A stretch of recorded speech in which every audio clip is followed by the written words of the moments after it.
दुनिया को शांति का देश देने वाले विश्व के प्रकाश स्तंभ तथागत बुद्ध को श्रद्धा सुमन अर्पित करते हुए बोधिसत्व बाबा साहब डॉक्टर बी.आर. अम्बेडकर जो करोड़ों दलितों पिछड़ों अल्पसंख्यकों पूरे 85% की आवाज और इस देश को हक अधिकार दिलाने वाले बाबा साहब को सत कोट नमन भी करूं तो फिर भी कम होगा, लेकिन मैं उनको पूरे समाज की ओर से उनको श्रद्धा सुमन अर्पित करता हूं। इस देश के बहुजनों के नायक मान्यवर कांशीराम साहब के आज जन्मदिन के अवसर पर मैं श्रद्धा सुमन अर्पित करते हुए बहुजन समाज में जन्मे सम्राट अशोक से बृहद्रथ तक जो बौद्धों का राजा हुआ करते थे उनको भी श्रद्धा सुमन अर्पित करते हुए और इस देश के ज्ञान के पिता के रूप में, राष्ट्रपिता के रूप में जाना जाता है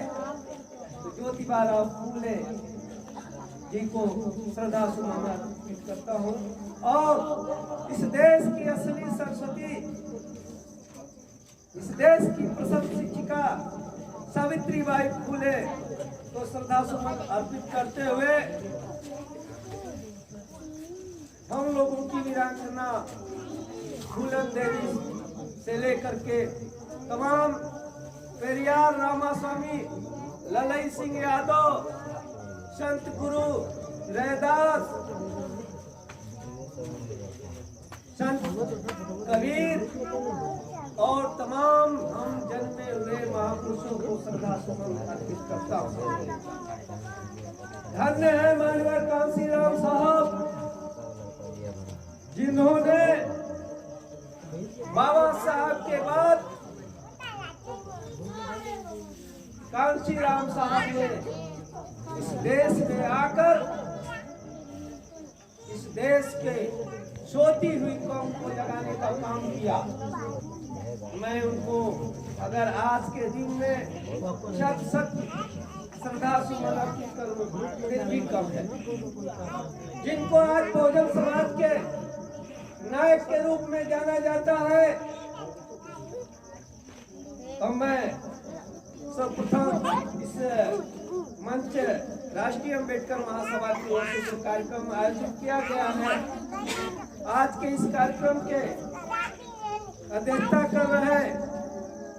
परम आदरणीय श्रद्धेय डॉक्टर रामचंद्र बौद्ध जी, प्रदेश अध्यक्ष राष्ट्रीय अम्बेडकर महासभा उत्तर प्रदेश। इस कार्यक्रम की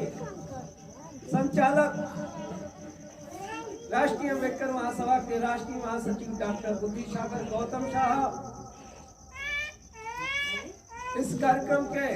विशिष्ट अतिथि के रूप में परम आदरणीय श्रद्धेय रामानुज राव साहब एडवोकेट, इस कार्यक्रम के में पधारे हमारे प्रदेश के कोषाध्यक्ष आदरणीय पुरुषोत्तम बौद्ध जी, इस कार्यक्रम के आयोजक के रूप में श्रद्धेय शिवम कुमार जी जिला अध्यक्ष, हम लोगों के भाई आदरणीय श्रद्धेय सतीश चंद जी, भाई सोनू कुमार जी, विशाल भारती जी और हमारे चाचा जी और भाइयों माताओं बहनों, आप लोगों ने जो आज मान्यवर कांशीराम साहब के सपनों को और उनके जीवन को उतारने का अभी तमाम वक्ताओं ने अपनी बात रखी है, गाने के माध्यम से रखी है, शिक्षा पर रखी है। आज भी हमारा कौम सो ही रहा। बाबा साहब डॉक्टर अम्बेडकर ने जो इस देश को बौद्धमय बनाने का सपना सोचा था, लेकिन वह पूर्ण तो नहीं हुआ, लेकिन उन्होंने भारतीय संविधान बना करके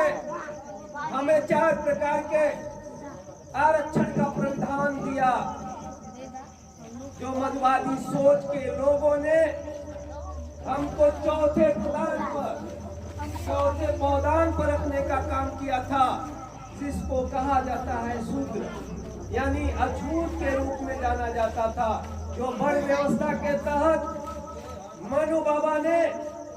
हम सबको बांटने का काम किया, क्योंकि हम तो शुरू में अपने माँ के पेट से